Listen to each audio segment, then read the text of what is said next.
Hey y'all, I'm Ryan Devlin, and welcome to the Struggle Climbing Show's Training Tip Tuesday this week, featuring a Season 1 comp crusher, boulder crusher, and training machine, Justin Salas. Now, Justin's blind, which means he has to lock off on pretty much every hold on a route while he feels around for the next move.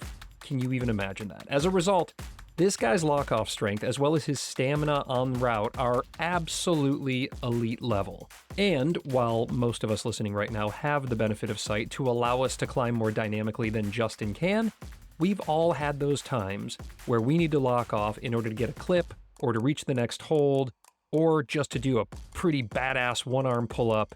I can't do that, but maybe that's you. Justin's here to help. He has some great beta on how to train that lock-off strength, both in fingers as well as the arms, and he does it with some longer duration density hangs. Take a listen. So I typically will do 30 to 45 second hangs on a 20 millimeter edge. And if I'm not getting pumped on something like that, or if it's not difficult enough, I typically hang weight off of myself for these hangs. And you can do it on whatever edge size you like. But what ends up happening is you're breaking the cross links in your tendons and you're realigning them to be stronger and more rigid. But in the process, you're also adding a gradient to the tendon so that it's both stiff and pliable or plastic. And so the tendon can be healthy and hold a lot more weight for a longer period of time.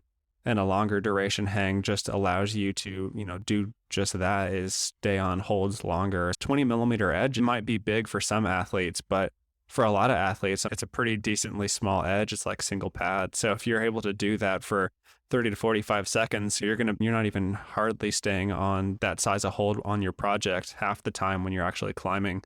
Right. And so I do that for the fingers, but I also do the same sort of thing for my arms, and I do all sorts of different bent arm angles. So whether it be one arm or two arms, I'll do 90 degree bent arm hangs for 30 seconds with extra weight. Same thing with 140 degrees, 120 degrees, past 90, so the deeper the lock off, and then trying to do the same thing as deep of a lock off as I can get. So I do like the maximum peak angles for these long duration hangs or these density hangs. And so that's 30 to 45 seconds on those as well.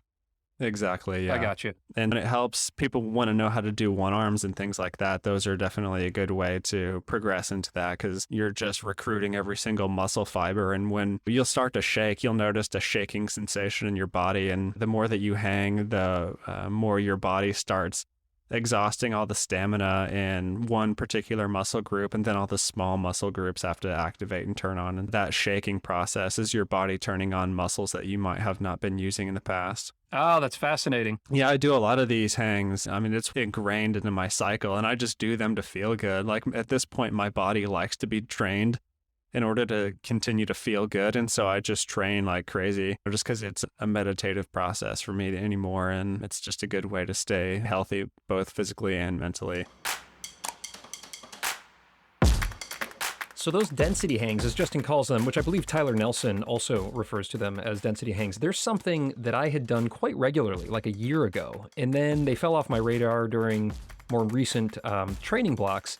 And now, just as I've edited this Training Tip Tuesday, it's reminded me that I need to work those back in because I have definitely felt the need for better lock-off strength as I try to clip from bad holds, or even as I try different problems on my nemesis, the moonboard. I need that lock-off strength to improve. It only takes a few minutes to add that protocol to like my regular day, and the results will be apparent. So you all should give it a shot, see if it works. And thank you, Justin, for the reminder. Now, for more on Justin's training and climbing, tune into his episode from Season 1. His training is totally dialed, y'all, and he has a ton of great insight for us. I also really loved what he shared in his mental game chapter of that interview regarding managing fear.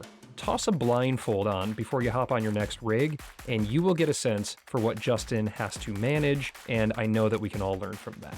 Check out Justin's IG at @VangaSalas to have your mind blown by his climbing. He's such a good guy, and he is such a strong climber. This Training Tip Tuesday is brought to you by Patrons of the Struggle. Hi, patrons, I love you. You patrons enjoy early and ad-free episodes, access to our Pro Clinic library, cool swag, and other rad perks.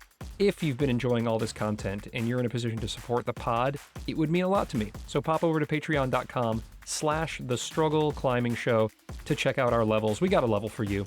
And whether you're a patron or not, I just cannot thank you enough for supporting this show. It's a ton of work, but it's also a ton of fun thanks to you. So, as I say to my kids, as I drop them off each day at school, go on out there and be the best you can be. The struggle makes us stronger. Have an awesome day, y'all.